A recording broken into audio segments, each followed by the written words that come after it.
Monsieur Biling Abdallah, le directeur général de la RVA, SA, est poursuivi prétendument pour détournement des droits dus à la CNSS, à l'INPP, à l'ONEM et à la DGI.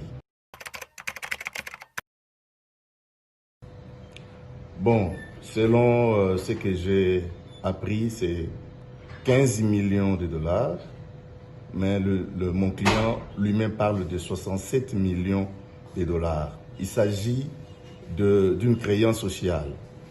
Ce n'est pas de l'argent décaissé et affecté à des fins privées par mon client. Qu'est-ce qui se passe? Au moment de la préparation de la paye, la division rémunération qui fait partie de la direction administrative calcule le salaire des agents et opère des retenues. Après avoir terminé son travail, elle transmet le listing de paye au niveau de la direction des finances. Et la direction des finances regarde dans la trésorerie s'il y a des fonds suffisants pour payer les rémunérations des agents et reverser plutôt le droit dû aux différents services socio-professionnels précités. Alors, mais la capacité de la trésorerie, ou plutôt la trésorerie de la RVA, n'a pas la capacité de pouvoir reverser ses droits à ces différents services de l'État. Ce n'est pas un problème d'un individu. Il ne s'agit pas de fonds décaissés et affectés à des fins personnelles, mais c'est de l'argent qui n'ont pas été décaissés. Alors, comment on peut aujourd'hui arrêter un directeur général pour des fonds qu'il n'a pas décaissés? Ces fonds n'ont jamais été décaissés, c'est-à-dire il n'y a pas l'argent, la régie n'a pas l'argent. La RVA il y a 54 aéroports en République démocratique du Congo. Et sur les 54 aéroports, il n'y a que 4 qui sont opérationnels, qui fonctionnent normalement. Et parmi ces 4, il n'y en a que 2 qui produisent, c'est-à-dire Lubumbashi et Kinshasa.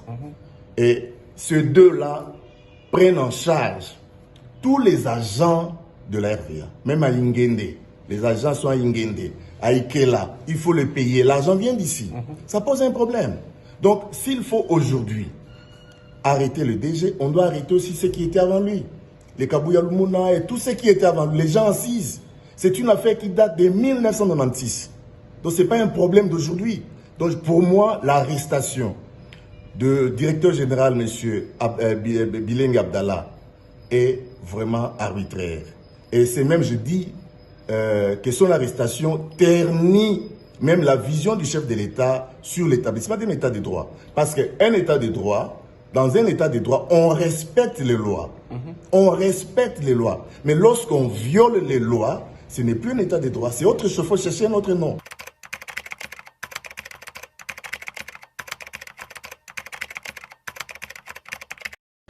Les agents de la RVA n'accusent pas plusieurs mois d'arriérés, sauf erreur de ma part.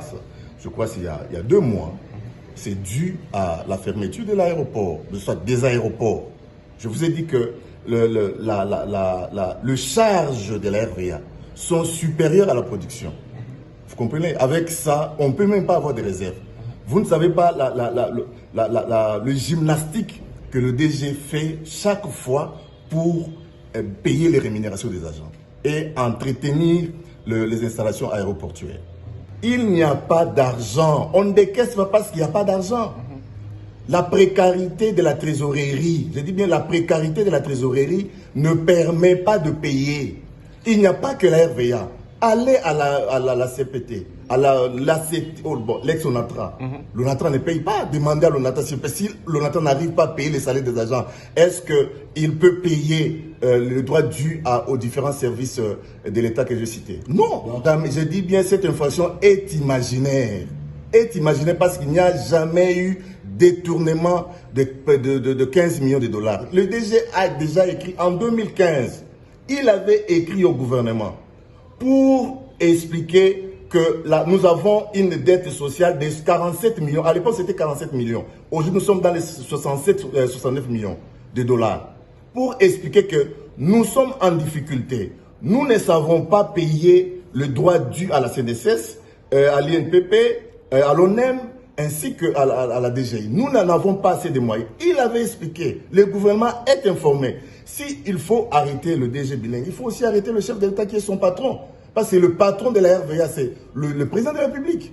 Parce qu'il faut payer l'argent, il n'y a pas d'argent. En principe, toutes les entreprises de l'État aujourd'hui sont en faillite.